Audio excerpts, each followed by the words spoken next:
What is going on, everyone? Chris with Journals, Comics, and Pop Culture. Today we're going to be talking about what truly is an undervalued comic. This term undervalued gets used quite often in this hobby and especially within the YouTube community. So we're going to really look at this word because I feel that this word is used way too often.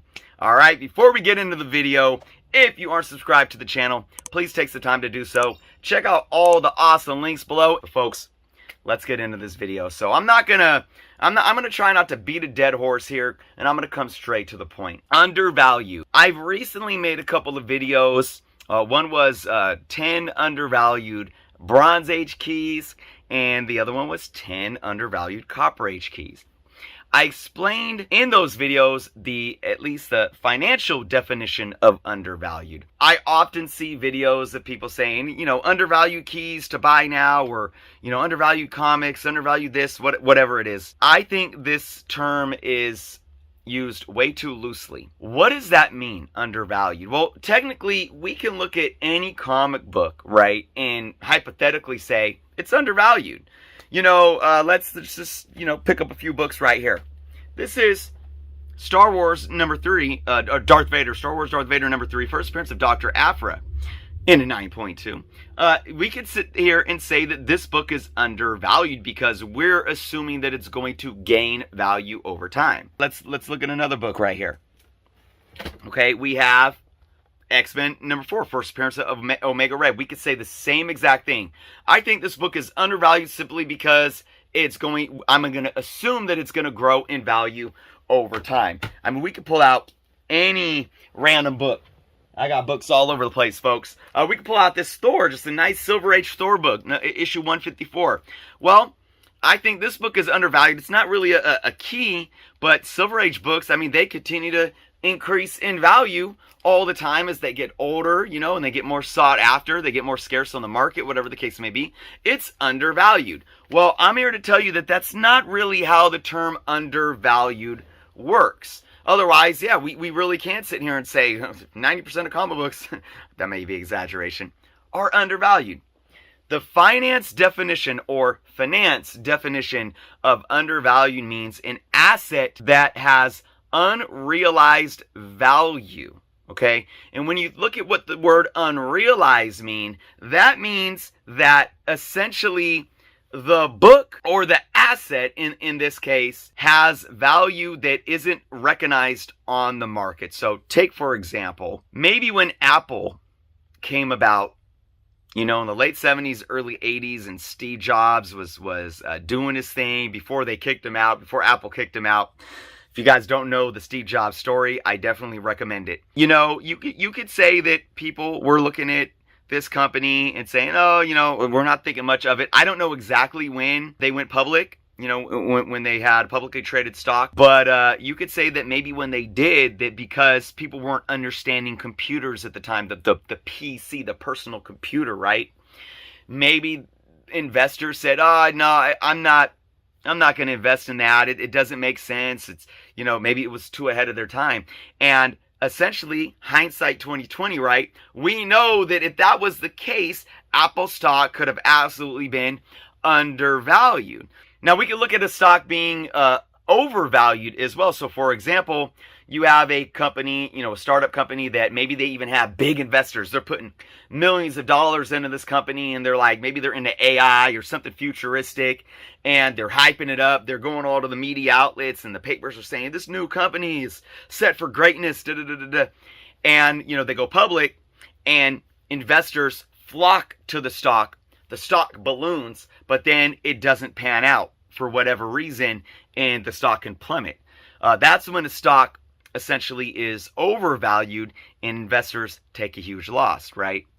So we can relate that to comic books. We could say that comic books can be undervalued and overvalued, but the essential key to understanding what undervalued mean is intrinsic value. And I've talked about this before, and I know it's a very fine line, but an intrinsic value really exists within the comic book already, right? So let's take an example of X-Men number 4. Would you say that this book is undervalued or overvalued right now? Personally, for me, I would say this book might possibly be overvalued right now, because what drives undervalued and overvalued is an extrinsic factor or variable, okay? So say, for example, a stock, like a startup. Maybe they had some big, maybe the ex-CEO of PepsiCo, or somebody that's known that has tons of money and they're just dumping millions of dollars into the startup. That's going to make the public see that and say, oh, that CEO is backing this company. Man, that must mean it's going to be a success. Nope. So now that factor is an extrinsic factor. Just because a big $1 million headpiece is getting behind a company doesn't mean the intrinsic value of the company is there, right? It doesn't mean that whatever product or service that this company is doing, doesn't mean that their management is the proper management to run this company, to see longevity and all these things. So investors can get fooled by smoke and mirrors of, oh, well, there's big money involved, there's big names involved. Like, oh, Jay-Z's investing in CGC, right? It doesn't necessarily mean anything for the business and how the business is going to run. It's just a big name, right? So for this, I might say that this book could be slightly overvalued right now because of an extrinsic value. And what's that extrinsic value? Or property, should I say? The extrinsic property was that we assumed that Omega Red was going to appear in Falcon and Winter Soldier, or just show up in the MCU, and there's been no sign of that yet. So that's when we value this extrinsic factor that wasn't the case, and now we look at it, well, oh man, that character didn't show up. Maybe they're not going to show up. I'm going to sell this book now, or I'm not going to buy that book, and it can then drive the value down. If this book was undervalued, it would be an intrinsic value that we would look for, and that would be how awesome Omega Red is as a character. All right, so let's put MCU speculation and hype aside and say Omega Red is a character that even in an early 90s highly mass-produced book, I think is going to stand the test of time.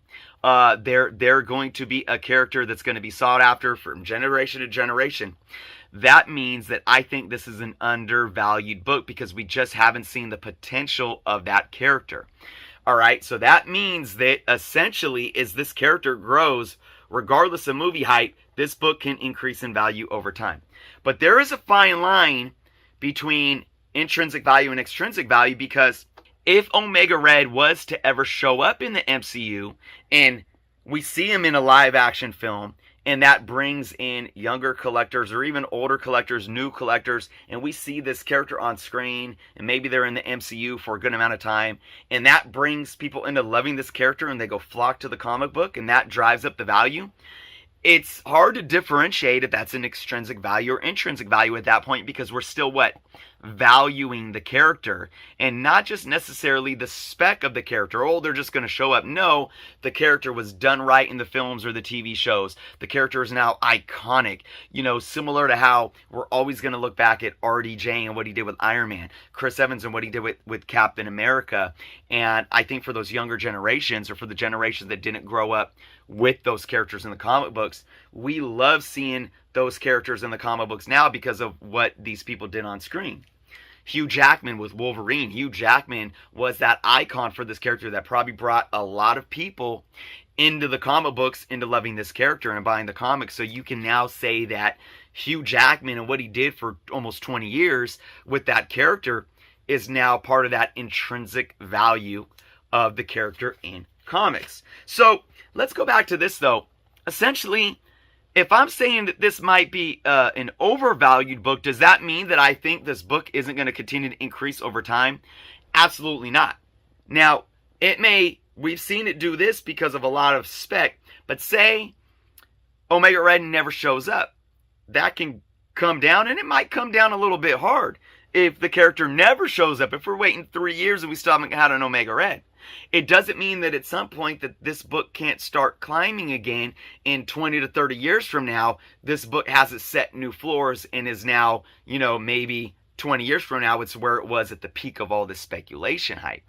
So you see, now I'm bringing it back to where just because a book might increase in value long term doesn't necessarily mean that it's undervalued. All right, so again, I know the lines can be blurred when it comes to comic books. What is extrinsic? What is intrinsic?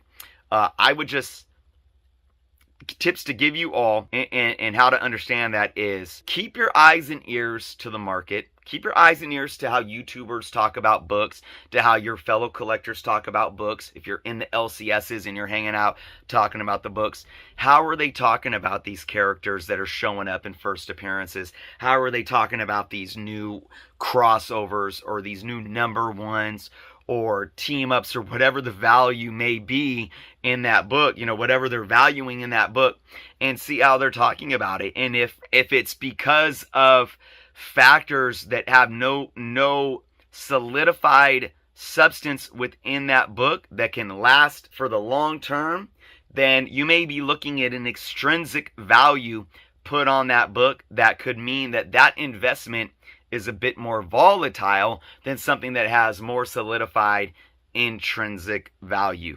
And of course, I mean, the prime examples of books with intrinsic values are blue chip keys. You know, your first appearance of the legacy characters like Spider-Man and Batman and Iron Man and all these characters throughout the Golden Age and Silver Age. So I really hope that you guys took something away from this. The biggest thing for me is I just want everyone that watches YouTube videos and dives into these videos, including my own, and sits there with their phone and they're waiting for a YouTuber to talk about a hot book or books that you should invest in or undervalued comics. You know, be mindful of the terminology that's being used by myself and by others before you make your purchasing decisions. Because look, I could sit here and say that Hulk 181 is going to continue to increase for the long term. But does that mean it's undervalued? Absolutely not. Because there's already a realized value. Okay, remember, go back to the definition of undervalued. An unrecognized value within that asset.